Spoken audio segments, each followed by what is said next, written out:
창조주께 의탁할지어다. 아멘. 여러분, 마의 11분이라는 말을 들어보셨습니까? 여러분, 마의 11분이라는 말을 들어보셨습니까? 항공기가 비행할 때 가장 위험하고 긴장되는 순간이라고 할 수 있는 11분을 뜻하는 말이라고 합니다. 그때가 언제일까요?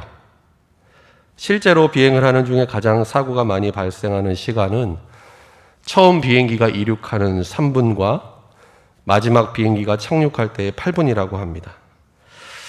대략 항공기 사고 발생 비율 가운데 74% 정도가 이에 해당된다라고 합니다. 그래서 여러분, 비행기 많이 타보셨죠? 비행기 타보시면 알겠지만 이 시간이 되면 승무원들이 분주하게 다닙니다. 그렇죠? 승객들이 안전하게 벨트를 메어서 이동하지 않도록 주의를 하고, 또 좌석과 테이블을 어떻게 해야 될까요? 원위치에 두도록 안내를 합니다. 그리고 사고가 나게 될 경우 비행기 외부에서 발생되는 상황을 확인하기 위해서 창가에 있는 그 창문의 덮개를 어떻게 하나요? 엽니다. 뿐만 아니라 승객들이 사고가 나면 어떻게 될까요? 전원이 끊어지게 되는 경우를 대비해서 기내 조명도 꺼집니다. 사고 시에 비상구를 승객들이 발견하여서 탈출할 수 있도록 하기 위함입니다. 그런데 비행기 외 이륙과 착륙 상황 가운데 더 위험한 때가 있다면 여러분, 언제일까요? 마지막 착륙할 때입니다. 이륙할 때보다 거의 한 2배 정도가 더 많이 사고가 그때 일어난다라고 합니다. 그래서 우리가, 여러분 한번 그 비행기 여객기를 타셨을 때 조종석을 한번 보신 적 있습니까? 잘 못 보죠. 그리고 요즘에는 조종사들이 물론 코로나 상황 때문에 참 어려움을 많이 겪고 있죠. 근데 거의 모든 비행 과정이 자동 시스템으로 이루어진다라고 합니다. 그런데 착륙할 때만큼은 기장이 아닌 다른 조종사 한 명이 반드시 만약에 일어날지도 모르는 상황을 대비해서 수동 제어 장치를 준비를 한다고 합니다. 그래서 혹시라도 사고가 발생하게 될 그런 사고 상황에 주의를 하면서 마지막으로 착륙을 한다라고 합니다. 여러분, 그런데 비단 비행만 그럴까요? 모든 일에는 시작과 끝이 있고 시작과 끝이 중요합니다. 그 중에서도 마지막 끝이 중요하다라는 것입니다. 많은 사람들은 이것을 부인하며 삽니다. 인식하지 못한 채 산다라는 것이죠. 그럼에도 우리의 인생에는 분명히 마지막이 있습니다. 우리가 사는 이 세상에도 끝이 있다라는 것입니다. 그러므로 그리스도인으로 이 땅을 살아가는 우리들은 다른 무엇보다 마지막 때가 가까이 왔음을 알고 그 때를 분별하며 준비하는 그런 믿음의 삶을 살아야 한다는 것입니다. 이것을 가리켜서 우리는 종말 신앙이라고 말합니다. 그런데 우리는 대개 종말 신앙이라고 하면 특정 이단 종파들처럼 말세가 가까이 왔으니 지금 하고 있는 일상생활을 다 내려놓고 아무것도 하지 말고 함께 모여서 찬양만 하고 그때를 무조건 기다려야 하는 거 아닌가라고 잘못 오해를 하곤 합니다. 그런데 성경은 결코 우리에게 그렇게 말씀하고 있지 않습니다. 종말 신앙이라는 것은 결코 우리에게 거짓된 위기를 조장하고 위협을 주기 위해서 필요한 것이 아니라는 것입니다. 하나님의 뜻을 깨달아 우리가 진정 마지막 때를 헛되이 보내지 말고 하나님께서 우리에게 허락하신 이 남아있는 시간을 결코 낭비해서는 안 된다라는 것을 하나님께서 우리에게 일깨워 주시기 위함이라는 것입니다. 오늘 본문 베드로전서 4장 7절 말씀 보시기 바랍니다. 만물의 마지막이 가까이 왔으니 그러므로 너희는 정신을 차리고 근신하여 기도하라 말씀합니다. 가까이 왔다라는 것, 성경을 보면 이 동사의 시제가 현재 완료입니다. 무슨 말일까요? 먼 훗날에 일어날 일이나 기약 없는 가상의 현실이 아니라는 것입니다. 곧 일어나게 될 임박한 현실임을 오늘 본문은 우리에게 말씀하고 있습니다. 이미 우리에게 다가와 있는 확실한 것임을 나타내어 주는 것입니다. 여러분, 그날은 어떤 날입니까? 부활 승천하신 예수님께서 이 땅에 다시 오심으로 시작되는 세상의 마지막 날입니다. 베드로는 오늘 본문 앞부분인 베드로전서 4장 1절로 6절 말씀을 통해 먼저 어떠한 권면을 하고 있습니까? 그리스도인 된 너희가 육신의 정욕을 따르지 말고 마치 이방인들처럼 이방인의 뜻을 따라 행하지 말 것을 권면합니다. 죄 가운데 살지 말라는 것이죠. 3절 말씀, 오늘 본문 우리가 읽지 않았는데 3절 말씀 한번 보시기 바랍니다. 너희가 음란과 정욕과 술 취함과 방탕과 향락과 무법한 우상 숭배를 하여 이방인의 뜻을 따라 행한 것은 지나간 때로 족하도다 말씀합니다. 하지 말라는 일종의 부정명령을 앞서 하고 있습니다. 그런데 오늘 본문 7절 이하의 말씀을 보면 베드로는 마지막 때를 살아가는 그리스도인들이 어떻게 해야 하는지에 대해서, 무엇을 어떻게 해야 한다라는 긍정의 명령으로 이들을 권면하고 있는 것입니다. 바로 그 첫 번째가 7절 말씀에 나와 있죠. 정신을 차리고 근신하여 기도하라 말씀합니다. 마태복음 24장에 보면 세상의 끝에 나타날 징조에 대해서 예수님께 묻는 제자들에게 주님이 이렇게 말씀하십니다. 그날이 되면 자칭 그리스도라 하는 이들, 거짓 선지자들이 나타나서 사람들을 미혹하게 될 것이다. 또 어떤 징조가 나타날 것이라고 예수님 말씀하십니까? 난리와 소문, 민족과 나라의 대적과 전쟁, 기근과 지진, 환난과 핍박이 있을 것이다 말씀하십니다. 어떤 상황일까요? 마지막 때라는 것은 어지럽고 혼란스러운 상황이라는 것입니다. 그리고 무엇보다 믿는 자들을 향한 환난과 핍박, 우리에게 몰려오는 시험과 유혹이 너무나 거세기 때문에 정신을 차리지 않으면 안 된다라는 것입니다. 이런 상황 속에서 냉정하고 침착하게 정말 무엇이 하나님의 뜻인지를 우리가 말씀을 통해 분별할 수 있어야 한다는 것입니다. 여러분, 그렇기 위해서 우리에게 가장 필요한 것이 있다면 무엇이겠습니까? 오늘 베드로는 기도를 가장 먼저 권면합니다. 우리가 지난주에 기도에 대한 말씀을 들었습니다. 마지막 때를 살아가는 우리들에게 있어서 가장 강력한 영적인 무기가 있다면 그것은 무엇입니까?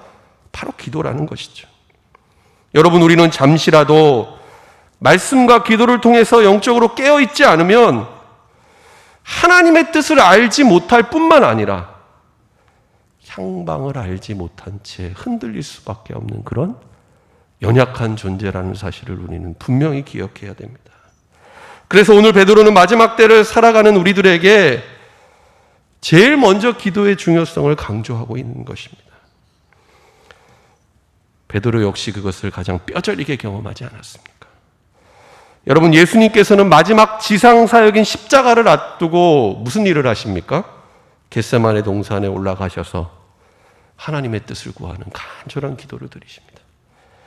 그런데 이 상황 가운데 베드로는 뭐하고 있죠? 베드로를 비롯한 제자들 깨어있지 못하고 잠들어 있는 것을 우리는 보게 됩니다.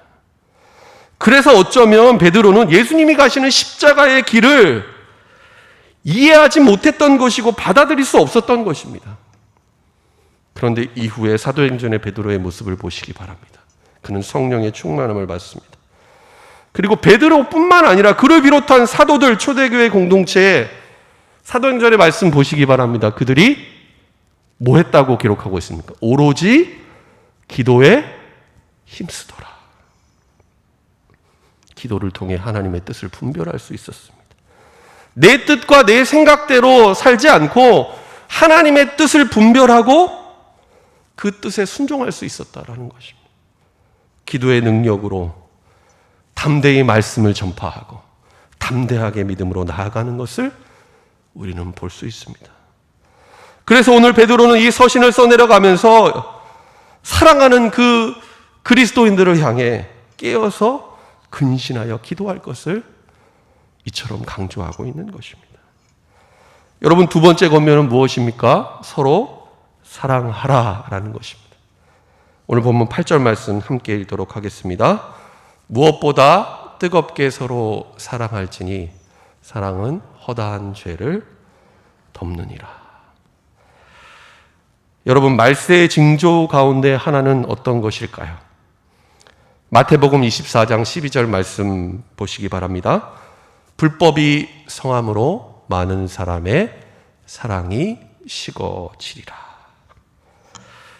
우리가 잘 알고 있는 찬송가 503장 1절 가사 보면 이런 찬양 가사가 있습니다. 세상 모두 사랑 없어 냉랭하고 곳곳마다 사랑이 없어서 탄식 소리뿐이다.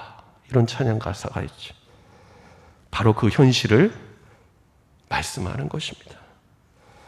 앞선 기도가 하나님과의 영적인 관계와 소통의 문제라고 한다면 사랑은 우리가 더불어 살아가는 사람들과의 관계에 해당되는 것입니다.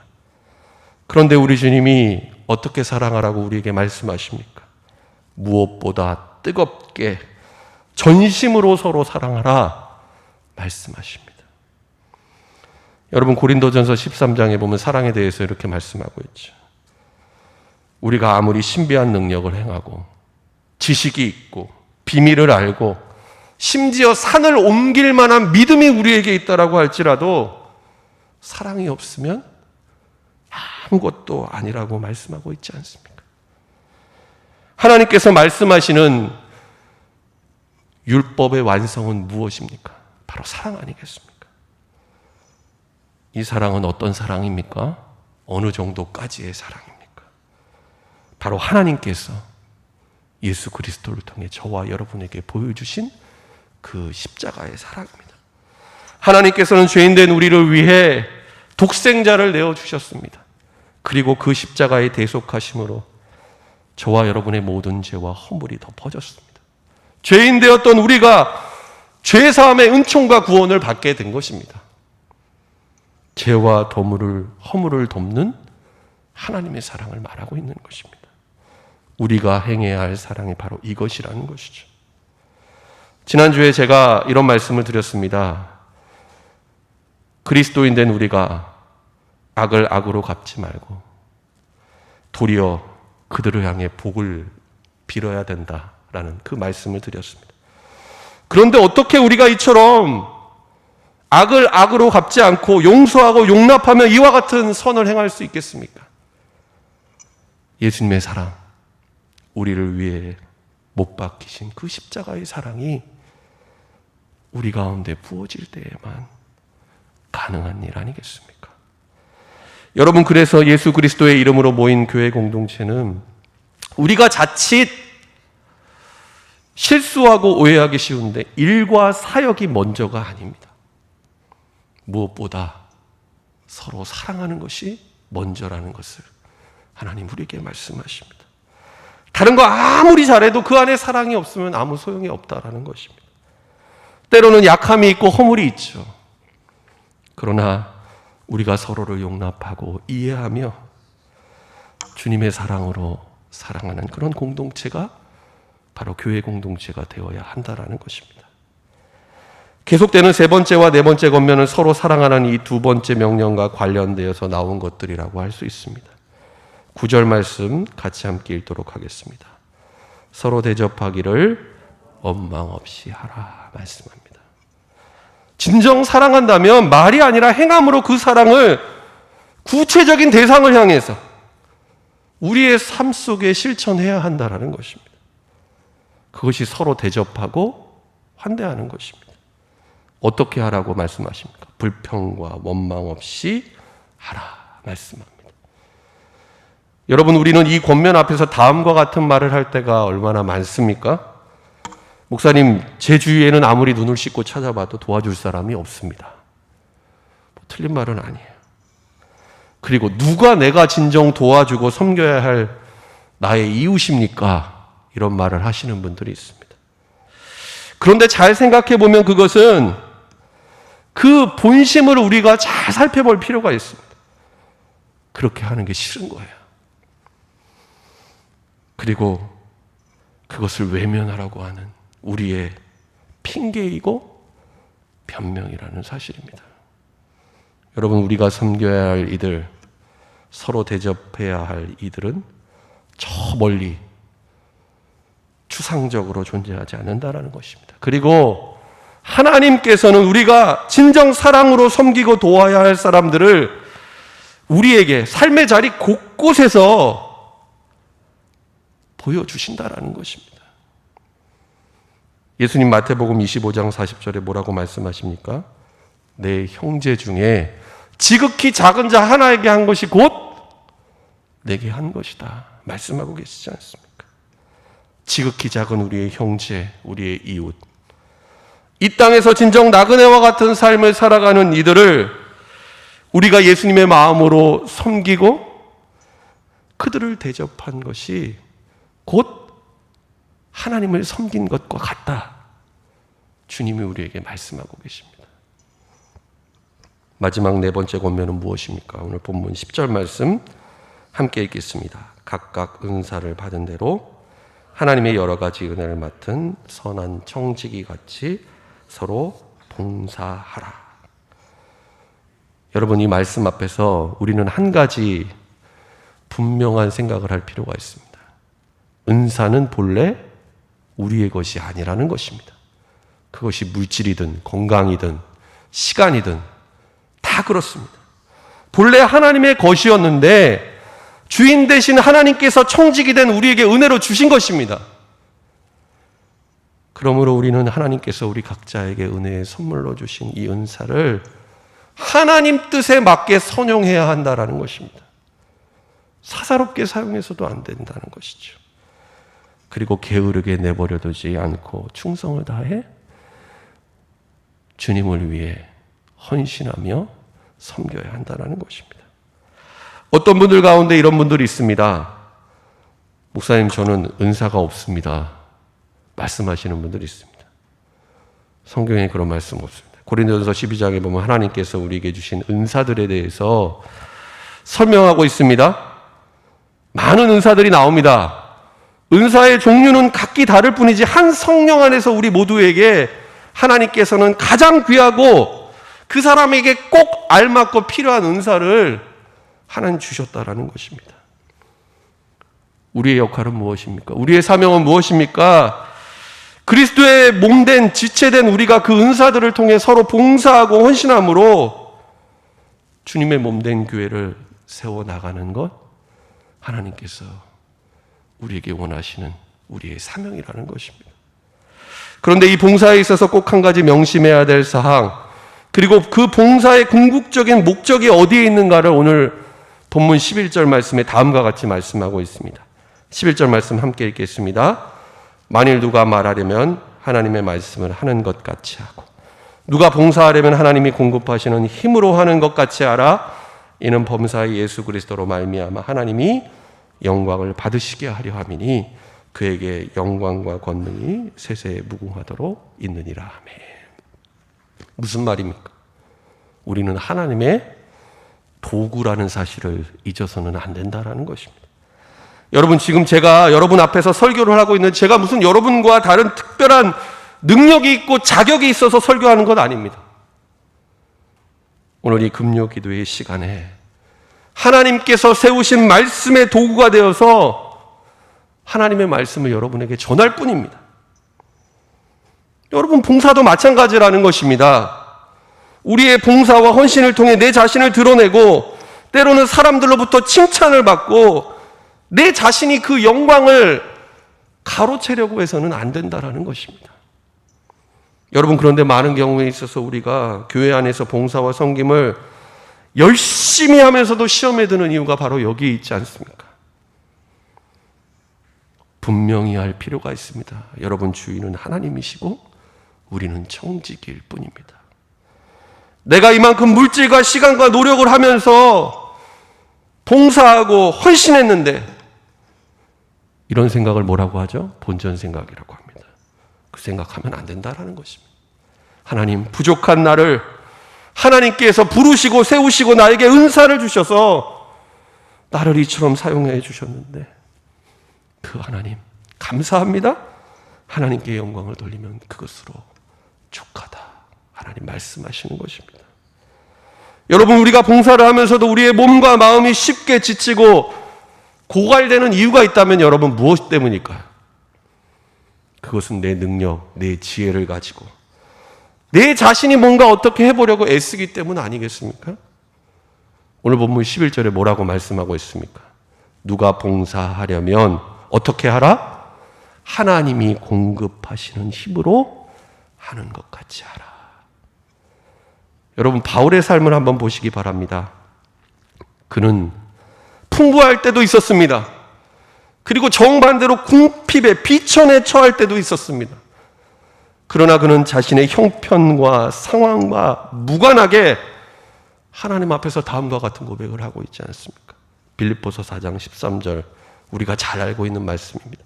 내게 능력 주시는 자 안에서 내가 모든 것을 할 수 있느니라. 여러분, 바울이 하는 모든 사역, 바울이 하는 모든 일이 만사 형통이어서 그런 고백이 나왔던 것입니까?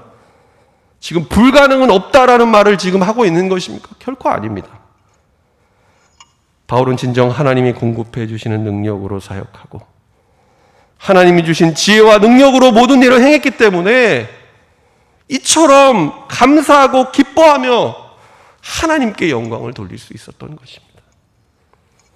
간절히 바라기는 오늘 베드로전서 4장을 통해 주시는 이 네 가지 권면의 말씀을 마지막 때를 살아가는 오늘 우리들에게 주시는 하나님의 말씀으로 받고 저와 여러분의 삶 가운데 순종할 수 있기를 축원합니다.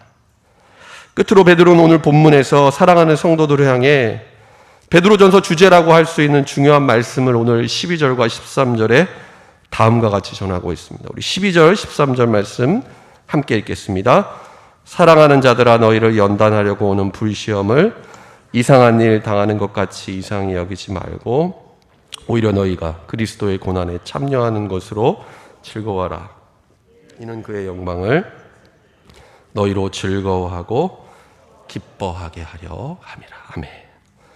마지막 때를 살아가는 그리스도인의 삶에 있어서 고난이 있는 것, 단순히 우리가 죄악된 세상을 살아가기 때문만이 아니라는 것입니다. 하나님의 특별한 섭리, 하나님의 특별한 목적이 그 고난 뒤에 감추어져 있다는 것이죠. 그러므로 오늘 본문 12절 말씀처럼 불로 우리를 연단한 것 같은 시험과 고난이 있을지라도 너희가 그것 보고 놀라거나 이상하게 여기지 말라는 것입니다. 여러분, 고난일지라도 하나님께서 우리의 삶에 주신 것이라면 그 어느 것 하나도 버릴 것이 없다라는 것이죠. 여러분, 이것은 고난과 시험이 감당하기 쉽거나 힘들지 않고 편하다는 이야기가 아닙니다. 고난의 길을 통과하면서 우리는 주님 앞에 탄식하며 하나님께 매달리며 울부짖을 때도 있을 것입니다. 그러나 이 고난이 끝이 아니기에 예수 그리스도 안에서 우리에게 주시는 영원한 소망이 있기에 여러분, 우리는 고난 중에도 기뻐할 수 있고 고난 중에도 주님을 찬양할 수 있는 것 아니겠습니까? 여러분, 예수님의 십자가가 그렇지 않았습니까? 예수님의 십자가와 죽음은 실패와 절망으로 끝나지 않았습니다. 그 고난의 십자가 뒤에는 부활의 영광과 승리가 있었습니다. 그래서 우리가 그 골고다의 십자가를 바라보고 의지할 때 거기에 우리의 소망이 있는 것입니다. 그리고 고난의 한복판에서도 우리는 진정 그리스도의 고난에 참여하는 자로 오늘 베드로가 고백했던 것처럼 기뻐하고 즐거워할 수 있는 것입니다. 14절 말씀 함께 읽겠습니다. 너희가 그리스도의 이름으로 치욕을 당하면 복 있는 자로다. 영광의 영 곧 하나님의 영이 너희 위에 계심이라.